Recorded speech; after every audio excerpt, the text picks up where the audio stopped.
What's going on, campers? Campfacer here. Welcome back to another Texas Chainsaw Massacre the game video. Today we're going to talk a little bit about what happens when you finally escape the basement and you make your way outside the family home, the gas station, or the slaughter factory. What we're going to experience and encounter in the environment that we see here and deal with. Let's get started. Campfacer.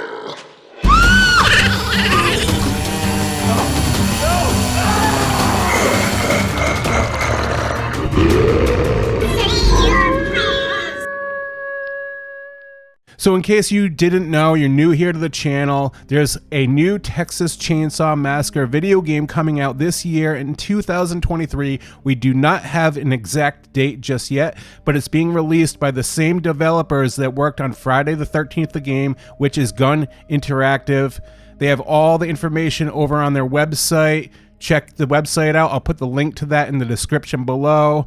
But today we're going to talk about a new screenshot that they released over on their Twitter channel, and it shows off SISSY, one of the family members, one of the new characters introduced to the franchise of Texas Chainsaw Massacre for the video game in particular, standing in a tool shed on the slaughter factory map.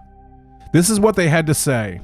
When victims make their way outside, the family will be ready. Now let me just explain to you guys, every match, all the victims start in the basement tied up. The basement is very big, like tunnel style basement, so it's not like the killers are gonna know right where you are.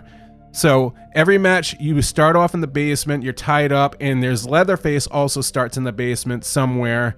And I believe you have to try to self-escape, or maybe you could help your friends untie each other and be stealthy and try to work your way up out of the basement and find keys to unlock doors and all that. But once you work your way outside, like Gun Interactive explains here in this new screenshot we see with SISSY standing in the tool shed, it's not over. It's not like you're going to get outside and run through the gate and escape the map. It just gets started here because now you have not just one killer, Leatherface, chasing you in the basement. You might have the cook and the hitchhiker in Leatherface, or you might have Johnny, SISSY in Leatherface. But so you have to go and try to disable the generators to shut off the electric fence. But not only that, there's a small cooldown that the killers, the Sawyer family, can go turn the generators back on. So there's a little bit of cat and mouse with the objectives, and while you're doing that, you might have a Sawyer family on your tail for barbecue. They might chop you up and slice you up. So there's a lot of guessing where players might be, and if you're out in the daytime, they're gonna see you better. The killers are gonna see you running across the field. If it's nighttime on the gas station map, it's gonna be easier for you to sneak around and harder for the killer to see you sneaking around. But it's still going to be scary because you don't know if you're going to walk around the corner and they're just standing there in the darkness. So this game is very tense.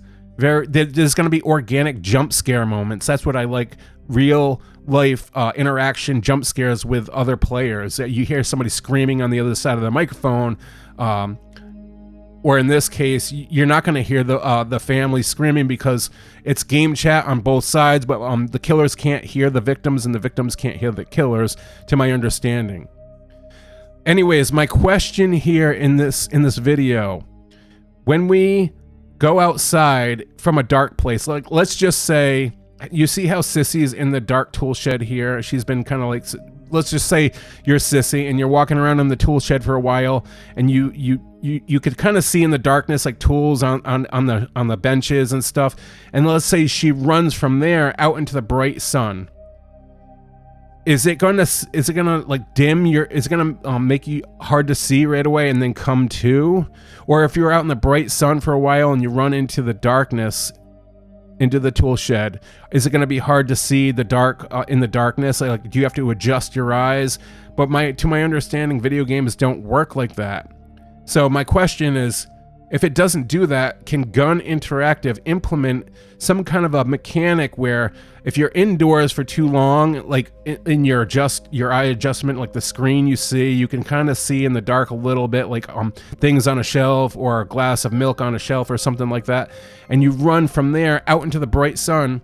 Can they make it so like it's over bright, so it's kind of hard to see for like, let's say 30 seconds, and then it comes to where you can now see crystal clear, and vice versa. If you're running around outside and you see crystal clear and you're out for a while and you run indoors into a darkness, is it going to be hard to see, like really over dark, and then maybe it comes to after 30 seconds where you can now see everything like real life?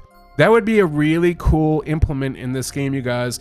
I don't know if it's possible to do something like that, how hard it is to do something like that, but it would be a really cool mechanic in this game, seeing how there's dark shadows and bright light outside, indoors, outdoors, and so on.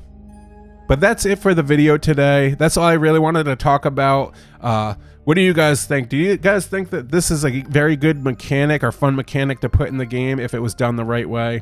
I think it could work. I think it'd make it kind of more fun and interesting, because you never know, like if you're gonna run inside and now you can't see really, and you all of a sudden you bump into Bubba standing there, and then he starts screaming with his chainsaw because your vision's a little off, because that's like real life, realistic. You guys remember that? Like you're outside playing and you just all of a sudden your mom will call you in for like Kool-Aid or lunch break, and you run in and you're like, holy crap, I can't see anything. I think that'd be a lot of fun to do in this game. But again, I'm no developer, and I don't know what it takes to do something like that.